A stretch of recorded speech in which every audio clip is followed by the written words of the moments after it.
Hi friends, இன்றைக்கி பாகற்காய் roast எப்படி செய்யணும்னு பார்ப்போம். அதுக்கு ஒரு 1/2 கிலோ பாகற்காய் எடுத்துருக்கேன். அந்த 1/2 கிலோ பாகற்காயை நல்லா தின் ஸ்லைஸாக இந்த மாதிரி கட் பண்ணி எடுத்துங்க. ஒரு 100 கிராம் சின்ன வெங்காயத்தை கட் பண்ணி எடுத்துங்க. ஒரு கடாயில் 2 டேபிள் ஸ்பூன் எண்ணெய் சேர்த்துங்க.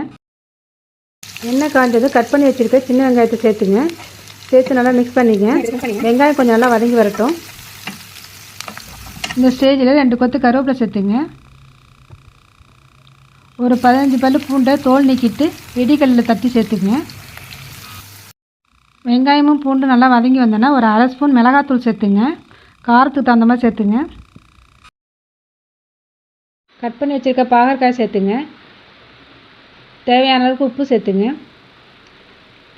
1/2 டீஸ்பூன் சீரகத்தூள் சேர்த்துங்க. சேர்த்து நல்லா மிக்ஸ் பண்ணிவிடுங்க. நல்லா அடுப்பை சிம்மில் வச்சுட்டு அப்பப்போ கிண்டி விடுங்க. ஒரு 5 மினிட்ஸில் ரெடி ஆகிடும். அவ்வளோதான், சூப்பரான பாகற்காய்